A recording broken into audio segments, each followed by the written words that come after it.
Hello students, so today in this video we are going to discuss our new topic of chapter number 10, circle, angle subtended by an arc of a circle. Okay, so in this video we will discuss theorem number 10.8.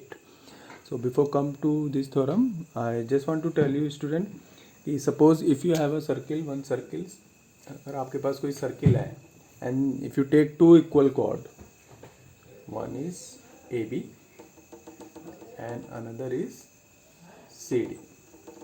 Okay, हमने क्या ले लिए, दो equal chords ले लिए A B and C D. तो जो A B chords है इससे जो हमारा आर्क बन रहा है दिस वन, एंड जो सी डी कॉर्ड ये है और इसके जो यहाँ पे आर्क है हमारे पास दिस वन.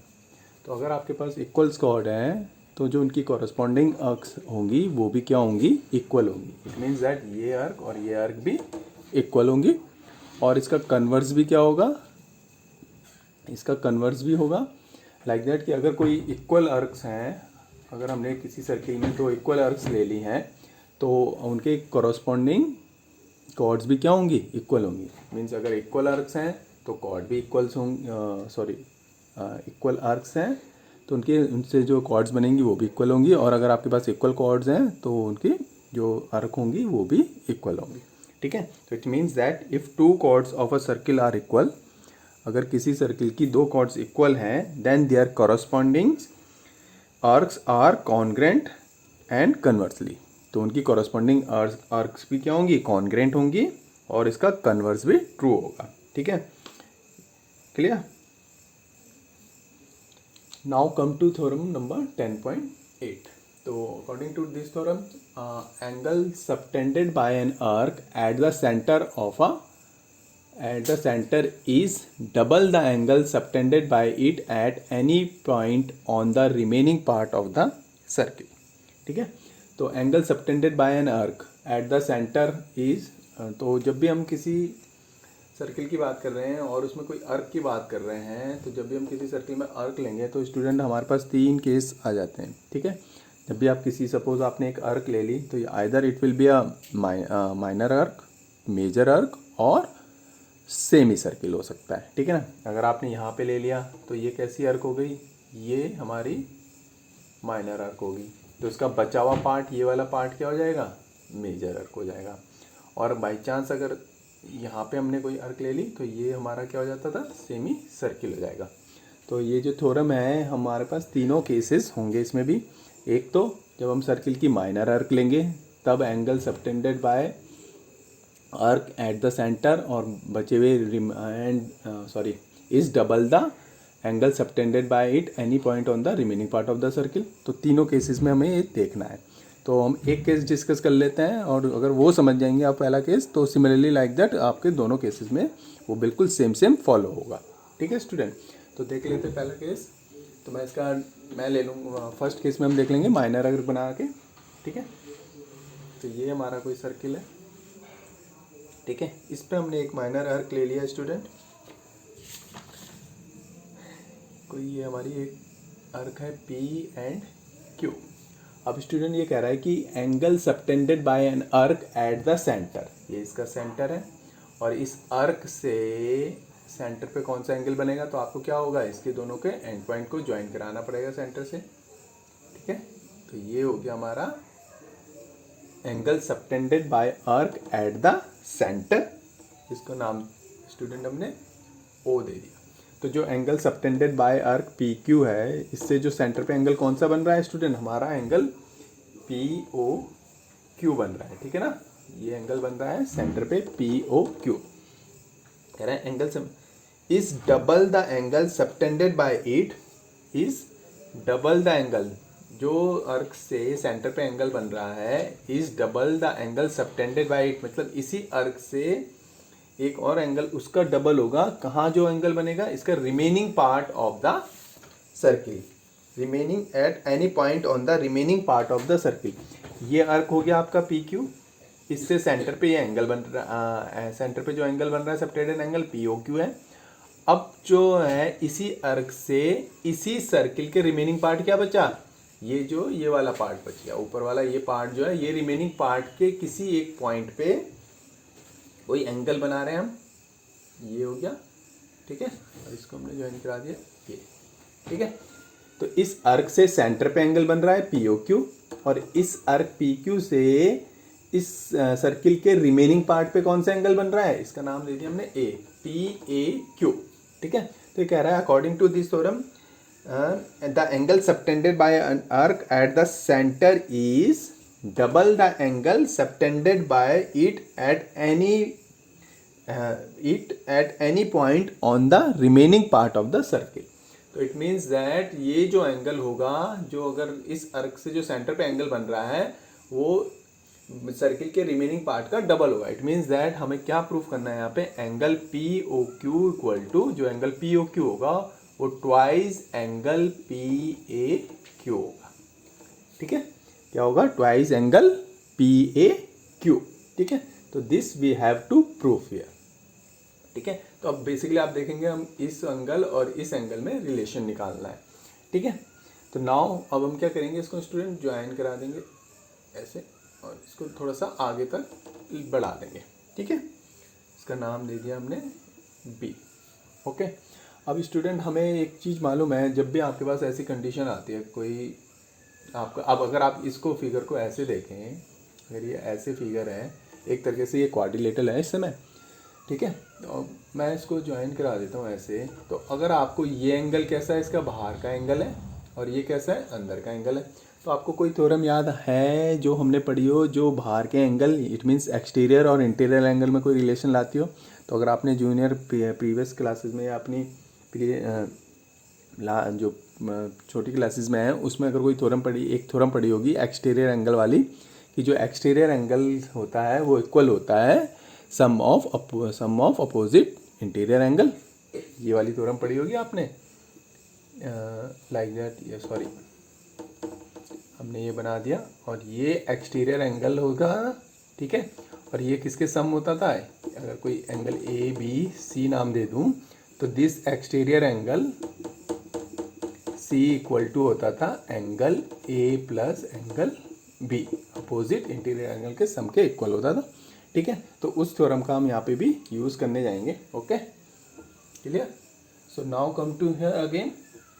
तो ये एंगल हमारे पास आ गया। अगर आप अब नाउ हमें क्या प्रूफ करना है, angle POQ equal to twice angle PAQ, ठीक है। स्टूडेंट हमने OA को ज्वाइन करा दिया और इसको आगे तक B तक बढ़ाया। Now see this triangle AOB, अगर सॉरी AOQ, अगर हम इस वाले ट्रायंगल को देखें स्टूडेंट, ठीक है, इस वाले ट्रायंगल को देखें AOQ, हमारा ये वाला एंगल क्या सा है, एक्सटीरियर एंगल है, ठीक है। तो एंगल BOQ को क्या लिख सकते हैं स्टूडेंट हम, अगर ये देखें तो ये एक्सटीरियर एंगल है, और इसके अपोजिट इंटीरियर एंगल कौन सा हो गया हमारा, OAQ, ठीक है। एक एंगल ये हो गया और दूसरा हो गया AQO, ठीक है। तो हम एंगल BOQ को क्या लिख सकते हैं student, angle BOQ equal to angle OAQ plus angle AQO लिख सकते हैं student, by exterior angle property. किस ट्रायंगल में, इन ट्रायंगल AOQ, ठीक है।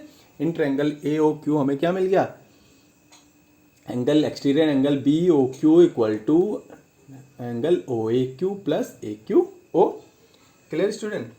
नाउ सी स्टूडेंट दिस, अगर आप इसको देखें, दिस साइड OQ, ये क्या है, radius of the circle, and this OA, अगर आप देखें OQ इक्वल टू OA लिख सकता हूं मैं, can I write this OQ equal to OA, yes, because दोनों क्या हैं, both are the radii of the circle, दोनों क्या है, रेडियाई हैं सर्किल की, ठीक है। तो दोनों क्या होंगी, और रेडियाई क्या होती है सर्किल की, इक्वल होंगी, ठीक है। तो OQ एंड OA दोनों क्या है, रेडियाई ऑफ द सर्किल, ठीक है। तो OQ इक्वल टू OA लिख सकते हैं हम।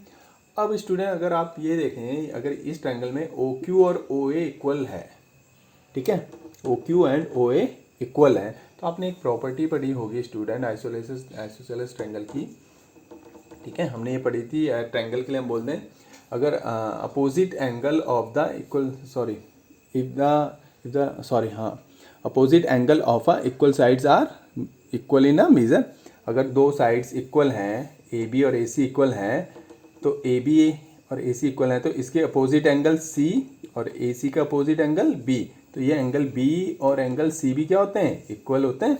ये थ्योरम हमने प्रीवियस क्लासेस में पढ़ी है, ठीक है, क्लियर। तो अगर आप यहाँ पे देखें ओ क्यू इक्वल है और ओ ए इक्वल है, तो इट मीन्स दैट इसके अपोजिट एंगल कौन सा हो गया, ओ ए क्यू, और इसका अपोजिट एंगल क्या हो गया, ए क्यू ओ। तो इट मीन्स दैट क्या मैं ये लिख सकता हूँ कि angle O A Q equal to angle A Q O, ये दोनों इक्वल होंगे, दिस एंगल और this angle is, this angle और this angles are sorry equal, दोनों एंगल्स क्या हो गए, इक्वल हो गए, ठीक है, क्लियर। तो नाउ कम टू हियर, अब ये दोनों एंगल इक्वल हो गए, तो यहाँ पे अगर आप इसको देखें, एंगल बी ओ क्यू की जगह मैं क्या लिख सकता हूँ, अब एंगल बी ओ क्यू की जगह क्या लिख सकता हूँ, ओ ए क्यू और ए क्यू ओ इक्वल हो गए हैं, ओ ए क्यू और ए क्यू ओ इक्वल हो गए हैं, तो इसकी जगह मैं क्या लिख सकता हूँ, ए क्यू ओ की जगह मैं क्या लिख सकता हूँ, ओ ए क्यू। तो मेरे को बी ओ क्यू क्या मिल गया, angle O A Q plus angle O A Q, means that angle B O Q equal to twice angle O A Q, ठीक है, ये रिजल्ट मिल गया। तो this angle B O Q equal to twice angle O A Q, ठीक है, clear हो गया student. Now similarly for this triangle, अब आप आ जाइए ए ओ पी वाले पोर्शन में, इस वाले पोर्शन में अगर आप आ जाएं ए ओ पी, सिमिलरली जैसे हमने ए ओ क्यू के लिए किया, वैसे ही हम लिख सकते हैं कि एंगल बी ओ पी, क्या लिख सकते हैं हम, एंगल बी ओ पी, ये वाला angle B O P equal to क्या लिख सकते हैं, twice angle O A P लिख सकते हैं। जैसे बी ओ क्यू लिखा था हमने, यहाँ पे हमें क्या मिला था, बी ओ क्यू क्या मिला हमें, to twice angle O A Q. Similarly B O P क्या मिलेगा हमें, twice angle P O A P, twice angle O A P. ये क्लियर हो गया स्टूडेंट, इस वाले ट्रायंगल और इस वाले ट्रायंगल से, ठीक है। तो हमें मिल गया angle B O Q equal to twice angle O A Q, और बी ओ पी मिल गया twice angle O A P, ठीक है, twice angle O A P. तो नाउ स्टूडेंट अब आप देखिए, अब हम क्या इन दोनों को अगर हम क्या कर देंगे, दिस एंगल और दिस एंगल अगर इन दोनों को हम प्लस कर दें तो हमें क्या मिलेगा, एंगल पी ओ क्यू, ठीक है। तो हम इन दोनों को क्या कर देंगे, प्लस कर देंगे, तो क्या आ गया आपके पास, angle B O Q plus angle B O P equal to this twice angle O A Q plus twice angle O A P.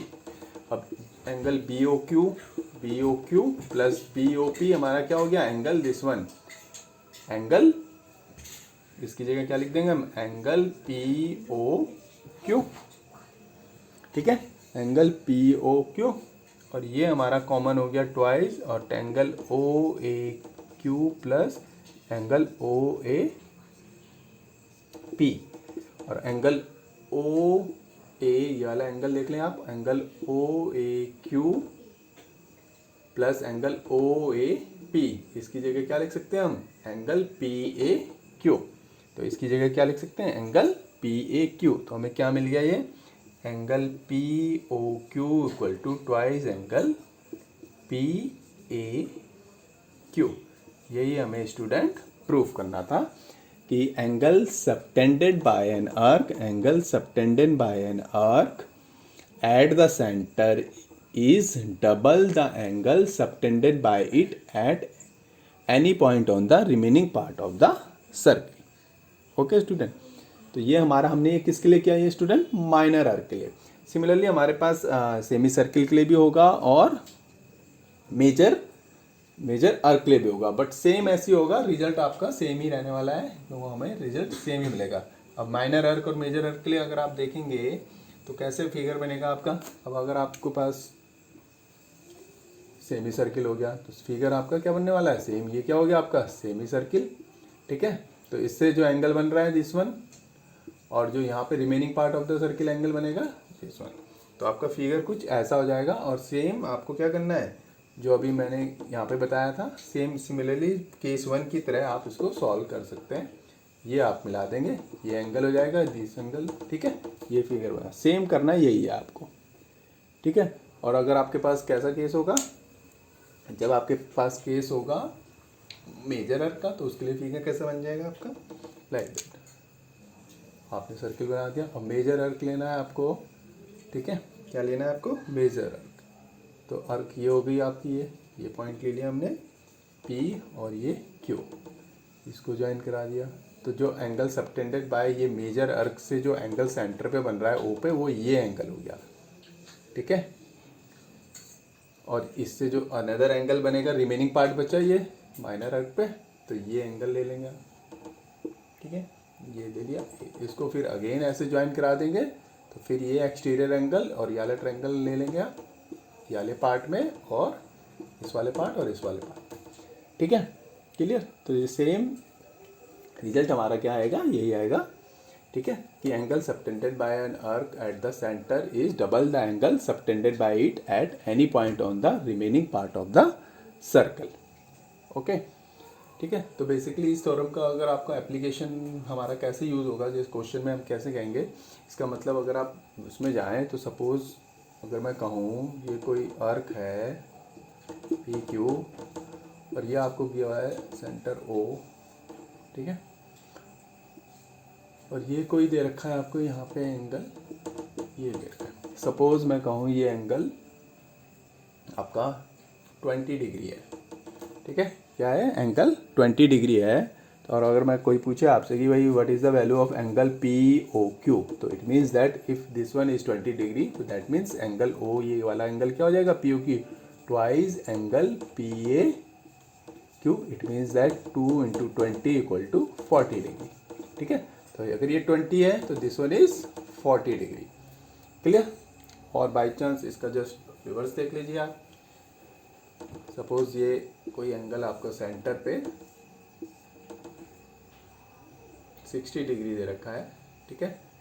क्या दे रखा है, एंगल 60 डिग्री दे रखा है। तो ये एंगल अगर आपसे पूछा जाएगा, ये एंगल ओ डी ओ बताइए, अगर ये 60 है तो ये एंगल कौन सा हो जाएगा आपका, 30 डिग्री हो जाएगा।